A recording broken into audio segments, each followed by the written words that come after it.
Hello, this is Lisa of NP Lisa Listens. So today's video is about UTIs, which stands for urinary tract infections, also known as bladder infections.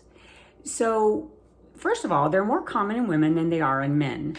So in fact, if you have a male that has a urinary tract infection, you kind of automatically think of it medically as being complicated versus say a female, because they're so much more common in women. And that's a lot to do with the woman's anatomy compared to the male's anatomy. So with that being said, I'm going to focus on females for this video.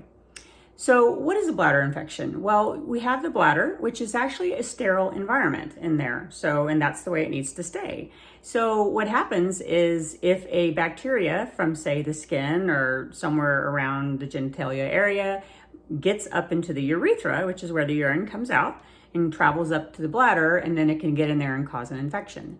And then we have to take care of that. So what are the symptoms of a urinary tract infection? So your classic symptoms would be, it burns when I pee, I feel like I have to go all the time. There's a sense of urgency, like I gotta hurry up and get there. And then frequency, I feel like I have to go. But then when I sit down, hardly any pee comes out, it hurts, it burns. That's the kind of classic symptoms, I'd say. Now, some females may say, it has a very strong odor, okay? And you may say, well, urine doesn't smell great. And that's true, but it's noticeably different, noticeably stronger. So they may have just that and not necessarily the burning and the pain. One interesting thing to note though, because I think this is pretty important, especially if you have elderly family members, your grandmother or whoever, a friend, as women get older, they tend to not have these kind of classic symptoms. For example, when I worked in a nursing home, the only sign we'd have is if the resident or the patient had a kind of change in their mental status, their mental state. They got really confused, acting kind of out of the blue. If that happened, then we would always order a urine dip to see if they had a urinary tract infection. And oftentimes they did.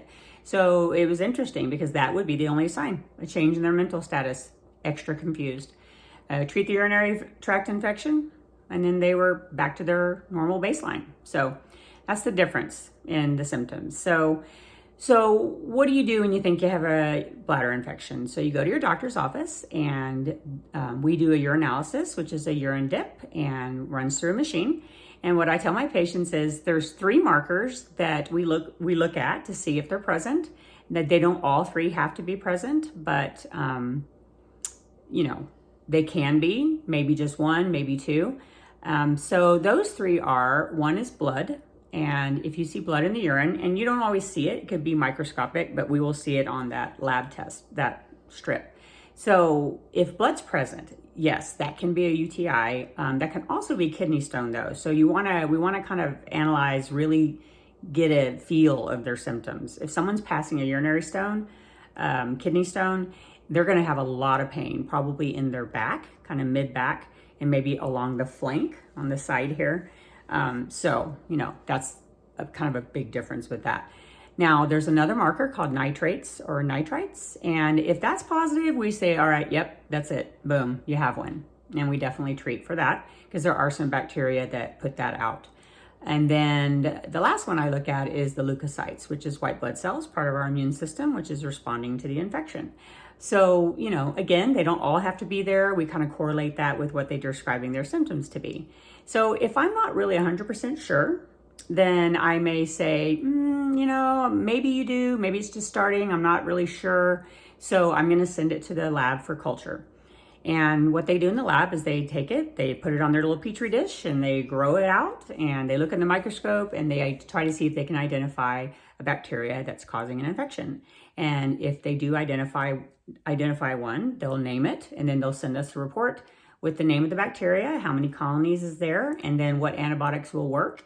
In other words, which ones are susceptible to what antibiotic, and which antibiotics it's resistant to. So it's actually very helpful. So, if I think for sure they have one, I will go ahead and treat right away and still send it to the lab for culture to just back it up. And that's helpful because in case I gave them an antibiotic that I know normally works for UTIs, but then maybe the report comes back and is resistant, then I know I need to call them and tell them, okay, stop that. And I've sent a new one into the pharmacy for you.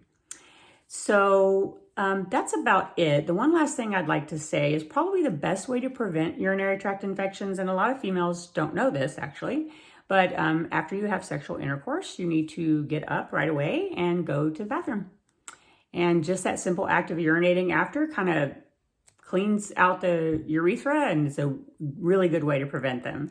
And also just good general bathroom hygiene, making sure that you're, wiping correctly, going the right way, not towards the front. And that's really it. Drink lots of water. Water, water, water, always good. Good for your kidneys and good for the bladder. Well, that's it today. I hope you learned something. And if you have any comments or questions, please leave them below. If you like this video, ring the bell.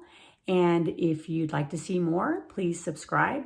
And if you have any topics that interest you or you have questions about, I'd love to hear it. You can leave those in the comments below as well. All right. Thank you very much. And you guys have a great evening. Bye.